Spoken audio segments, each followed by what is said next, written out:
اور middle class کو اور اپر مڈل کلاس کو کیٹر کرتے ہیں. اس کے بعد ایک اور کیٹیگری ہے جو 5,000 سے اوپر سکولز والی ہے. اچھا اب یہ تینوں قسم کے جو سکولز ہیں ان کی اسٹریٹجیز ڈفرینٹ ہیں اس کووڈ میں. جب 20% ڈسکاؤنٹ کیا گورنمنٹ نے تو آپ ذرا سوچئے دنیا کا کون سا ایسا کاروبار ہے جس میں 20% پروفٹ ہوگا. جی تو جی میں چونکہ سکولز کے ساتھ ریلیٹڈ ہوں مجھے بھی اندازہ ہے. تو شاید وہ جو سکولز ہیں جو 5,000 روپے سے اوپر فی لے رہے ہیں شاید ان کا پروفٹ ایسا ہوگا. اور it is very unfortunate I will definitely سے کہ ٹی وی پہ جو لوگ آتے ہیں وہ یوزلی ان اسکولوں میں اپنے بچوں کو پڑھا رہے ہوتے ہیں جن کی فیس 10,000 20,000 50,000 روپے تک ہے. جی اچھا ان کے گلے شکوے بالکل مختلف نوعیت کے ہیں لیکن 95% جو ہیں سکولز وہ 5,000 روپے سے کم فیس والے ہیں. اچھا ان کی بات ہی کوئی نہیں کرتا. تو پرابلم کو اگر سمجھنا ہے تو سب سے پہلے ہمیں یہ دیکھنا ہوگا کہ آپ کس قسم کے سکولز کی بات کر رہے ہیں. مثلا یہ جو آج کا ٹاپک ہے اس کے حوالے سے میں یہ عرض کروں گا کہ 5,000 روپے سے کم کے جتنے بھی سکولز ہیں شاید ہی کوئی ایک ایسا سکول ہو جن کا پروفٹ مارجن 20% سے زیادہ ہو. میرا نہیں خیال کہ کسی کا ہوگا. اچھا سکولز کے اینڈ پہ جو پرابلمز ہیں وہ بھی دیکھیے پہلے, لیکن میں اس سے پہلے کہوں گا کہ والدین کی بھی بڑی ہمت ہے. ان والدین کی جو اچھے والدین ہیں جو فیسیں اس موقع پہ بھی دے رہے ہیں کیونکہ بہت سے پیرنٹس ایسے ہیں دیر از اے سگنیفیکنٹ نمبر, بہت سے نہیں مجھے کہنا چاہیے تھا, قابل ذکر تعداد ایسی ہے جس نے فیسیں ہی نہیں دی اس عرصے میں.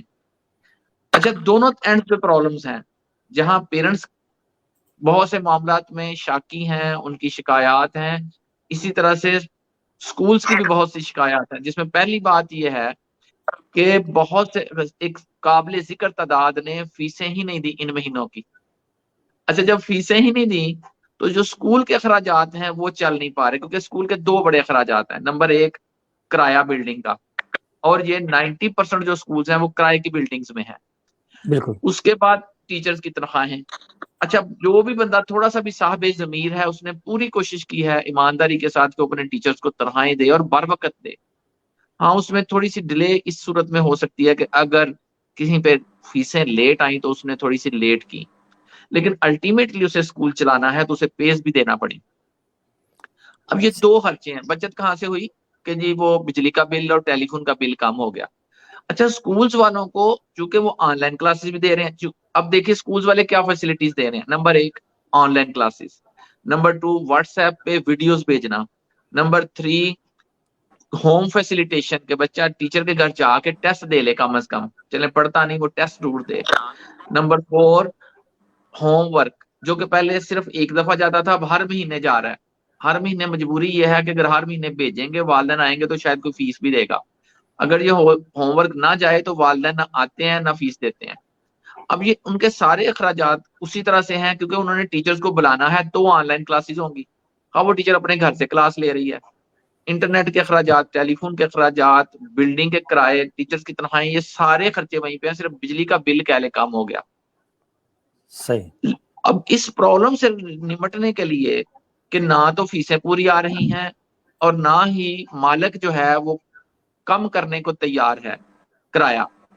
ہم میرے 10 ایک سکولز ہیں تو میں نے 10 لوگوں سے بات کی, میں نے انہیں یہ کہا کہ دیکھیں جی یہ میرا بزنس ہے, نفع اور نقصان کا میں خود مالک ہوں, مجھے بات کرنی نہیں چاہیے اصولی طور پہ, لیکن میں آپ سے یہ بات اس لیے کر رہا ہوں کہ یہ پینڈیمک, یہ آفت جو ہے یہ کسی وقت کسی بھی بندے پہ آ سکتی ہے.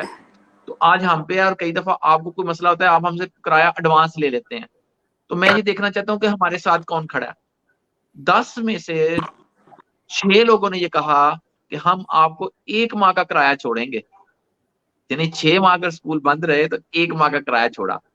صحیح. ایک ساتھی جو تھے انہوں نے کہا جی جتنے ماہ سکول بند میں آپ کو آدھا کرایہ چھوڑوں گا.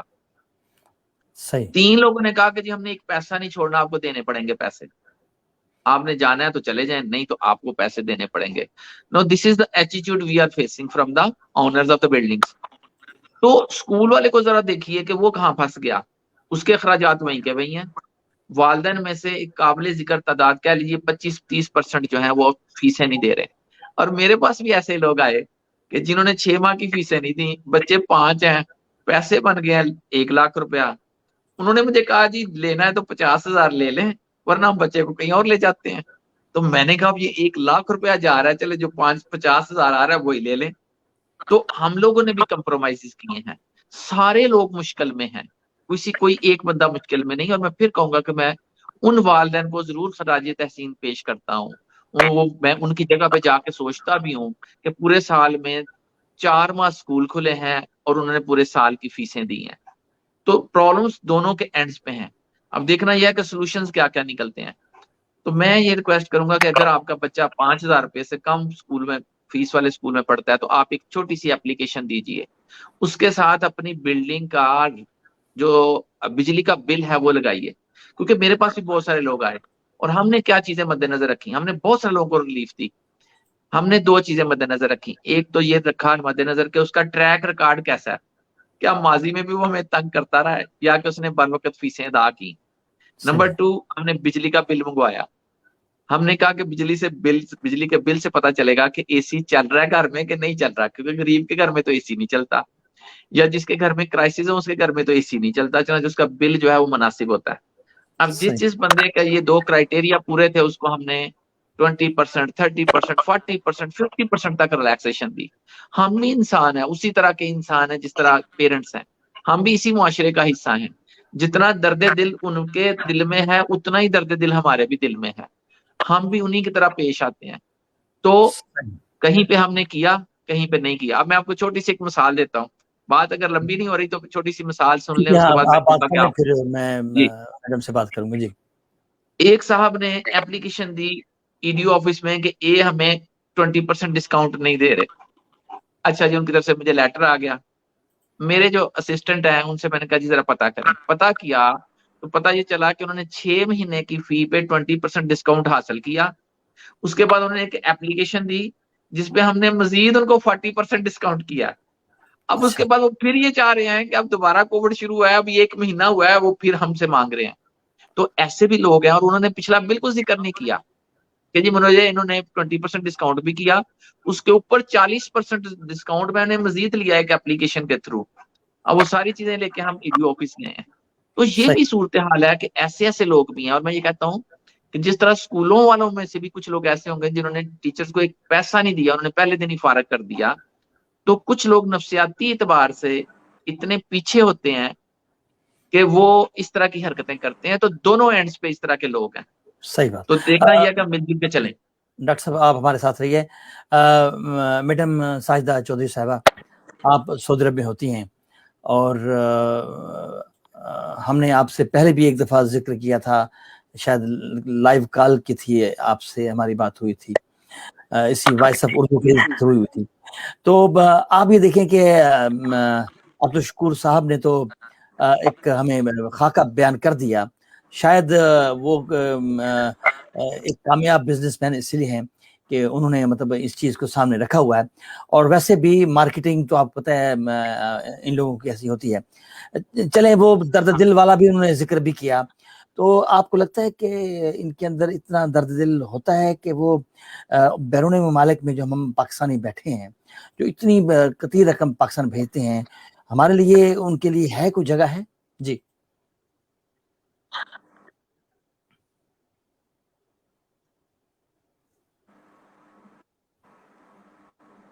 جی آپ بات کریں. آپ کی وائس مجھے کلیئر نہیں پہنچ رہی, آپ کا کوسچن میں سن نہیں پائی پراپرلی. اچھا, میں یہ کہہ رہا ہوں کہ ابھی عبدالشکور صاحب نے بڑی اچھی اچھی باتیں کی اور ہمیں مائل کرنے کی کوشش کی کہ بھائی ہمارے اندر بھی درد دل ہے. تو یہ جو پرائیویٹ سیکٹر کے جو سکولز ہیں یا ان کا جو گروپ ہوتا ہے, وہ واقعی ان کے اندر درد دل ہوتا ہے؟